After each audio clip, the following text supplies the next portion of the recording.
Hello, I'm Hal Storm, reporting live from my kitchen. This segment was going to be a meteorological joke, hence the name, because it was storming the other day.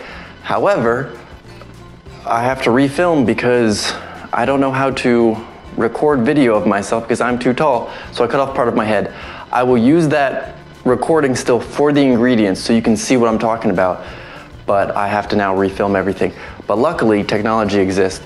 So I now have the GoPro streaming to my old phone, which the battery sucks. So I have to have it constantly plugged in while I'm recording audio with my current phone. I'm slowly getting a setup. I'm starting to become pro. Not really, but I can pretend. All right, this is Hal Storm signing off. Back to you in the studio, Aaron. Thanks, Hal. So the recipe that we're making today is Hasselback butternut squash, which the dedicated viewers with a really good memory might remember that we made Hasselback potatoes a little over a year ago. It was back in my apartment and I've had this house for almost a year now, so I can't remember exactly when it happened, but I'm willing to bet a bit over a year. And that recipe did not go well, is to say it bluntly. The potatoes weren't fully cooked, so that was kind of disappointing. I was expecting the slits in it to make it cook quicker, but we popped that thing in the oven for I think like over an hour. So hopefully butternut squash handles the job better. I have high hopes because this recipe hypes itself up like nobody's business. There is an excerpt in there that describes what this is. I should read, well actually, I'll have Hal read it. So I'm gonna throw it over to Hal. He's gonna read out the quote to you. And so Hal, take it away. In the words of this recipe, it states that this is practically a work of art. If art was slathered in sage-scented maple brown butter and basted every 10 minutes with, you guessed it, more butter. I don't know about you, but that sounds pretty good to me. Back to you in the studio, Aaron. That does sound really good, Hal. All right, so let's run through the ingredients and then we'll get into cooking. Butter, sage leaves, garlic, maple syrup, salt and pepper, butternut squash, and a small red chili. So first thing first, we're going to brown some butter. And that just involves taking a small saucepan, medium heat, putting the butter in there, swirling it around, and just kind of wait until it's an even golden brown all the way through.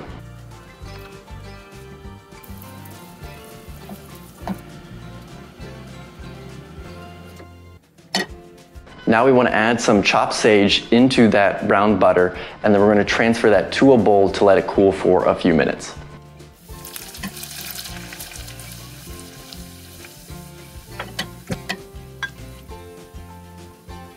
Now that the butter and sage has kind of infused each other and cooled off a little bit, we're going to add in some more butter, kind of mix that up to make a paste, and then mix in the maple syrup, garlic, and then a pinch of salt and pepper.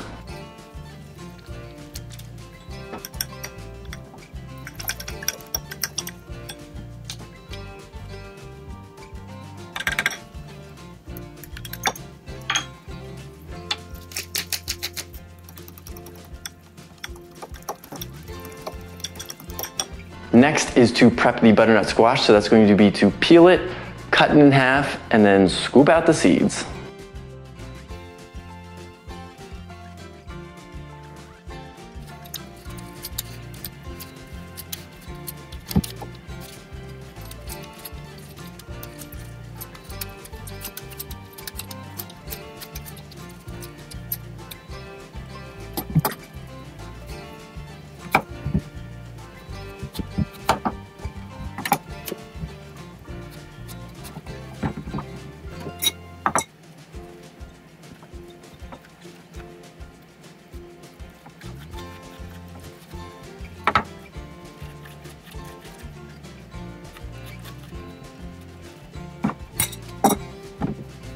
Next, we're going to Hasselback the butternut squash, which is Hasselback a verb? So we're going to be cutting the slits into the butternut squash, and we want those to be 1/8 of an inch to 1/4 of an inch apart from each other. And we obviously don't want to cut all the way through because we want to leave it all kind of one unit, but just sliced up. So I'm going to steal the mic from Hal and use that along with another wooden spatula as kind of guardrails to keep my knife from going all the way through. You can obviously use whatever, but wooden spatulas is probably your best bet.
So now that the butternut squash is prepped, we want to put some sage and sliced red chilies in between those slits that we made, and then also brush with the brown butter mix and then salt and pepper the whole thing.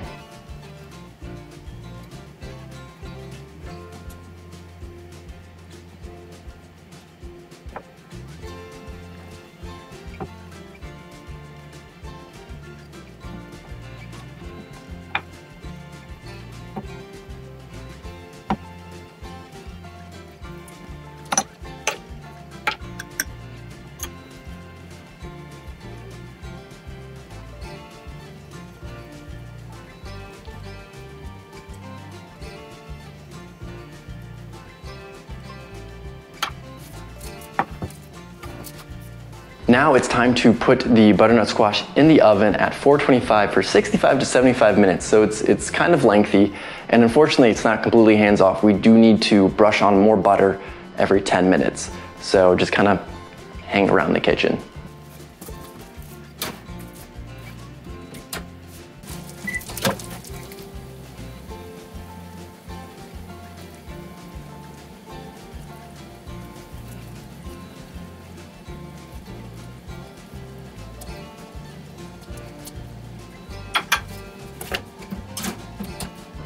All right, so here we have it. Obviously I've let it cool a little bit or else I wouldn't be able to handle it like that. I just didn't want to burn my mouth because 425 for over an hour, this thing's gonna be pretty toasty. And in terms of hotness, the chilies in there, I'm curious to see how spicy that gets, because obviously they're a bit localized because you had to put them like between the slices that you made. So I don't know if that spice will permeate through or what. But obviously, if you're supposed to put it in every single like slice that you made, you're probably gonna need a lot more than one chili, which it calls for. And then same thing kind of goes for the sage, but I'm assuming it's maybe more of an aromatic thing, so it's just kind of like the presence there being baked kind of releases those flavors and smells. But we will see how that all plays out when we taste test it, which obviously this one we're trying to see if it makes the Thanksgiving table. This one doesn't really have a competitor. So if it's good, awesome. It's gonna make the table in like, you know, a little bit over a week. But if it doesn't taste good, then really no harm, no foul. Just, I'm not gonna include it. Let's give this a taste, see how it stacks up, and maybe I'm gonna have a new Thanksgiving dish to add to the table. The ever-growing, well, I have this island now, so I can make a lot of food now. So that's a positive. All right, let's give this a taste. Bon appetit. All right, now we're gonna eat one that was touching a red chili to see how that affects things. So this is delicious. I'll say that straight out the gate. I will happily make this for Thanksgiving. The kind of, you know, question that comes to my mind, because the red chili adds a little bit of spice, but it's definitely localized. So if I make this again and I want that spice there, I'm gonna have to make more. And I say if, because as I'm sitting here thinking, like, this would be good on a normal night of the week as well, like just making it, maybe not during the week because it is fairly involved. So like maybe like a weekend kind of deal. We'll see how well this reheats. Maybe it could be kind of a meal prep deal. But if I'm making this just as a side dish, I might not want the spice in there because I personally don't really like spicy. But I feel like at the Thanksgiving table, because you have so much food and so much stuff going on, but they're all fairly similar and just kind of like sweet and savory, that the spice might bring a little variety to it. I kind of want to say the word palate cleanser, but it's not a palate cleanser. just something different to kind of be like, ooh, other tastes exist. Because you probably don't really want, well, I guess the cranberries are kind of like tart sour, so this would kind of make, you pretty much have all of the flavors there. So yeah, I'd say normal meal, probably wouldn't do the chilies in there. Also, they were kind of hard to wedge in, like after you do the cut, it's kind of hard to get that. The sage leaves kind of work because you could kind of like slide that in. But the chilies, if it didn't fan out properly, which I did notice, if you made it thicker, it seemed to not want to fan out more versus if you made them like a thinner slice, it fanned out pretty well. Be careful when you're cutting this. I recommend, because it's good, I recommend anybody make this, but be careful because when you're doing those slicing, it's a fairly hard, I wouldn't say vegetable, but I feel like squash or somehow in a different category that I'm forgetting. But it's a fairly structurally sound thing that you're cutting through. And so you have to put some force into it, or maybe my knife just isn't sharp enough. But your fingers want to get close to the action to try and like help, to help keep things stable. And they shouldn't be there because that's the danger zone and you don't want your hands there. So I had to kind of keep telling myself like, nope, don't hold it like that because you're gonna slip and cut yourself. Based on how it turned out, a thicker cut probably isn't the end of the world. Like everything seems to cook well. I was worried that if I didn't make them thin enough, it wasn't gonna cook like the potatoes, like the Hasselback potatoes that we made before. But after seeing it this way, you probably could get away with fairly thick cuts and it would be fine. And that's like the fun part of cooking is you really only get better by doing. Obviously, me conveying information will give a slight shortcut to some of that info, but there's little things, like little nuances that I'm not really realizing that I'm figuring out, that I'm learning as I'm doing. So then you kind of like pick these up over time, and like the more you do it, the better you get. And especially if you do the same recipe over, you kind of like, you know, fine tune it, incrementally get better. And that's one of the things that I enjoy thoroughly about cooking is you finding these little things of like, oh, you know, I can do this differently, I can do this better, I don't need to do this, stuff like that. I think I've rambled enough. And at the end of the day, delicious. It's vegetarian.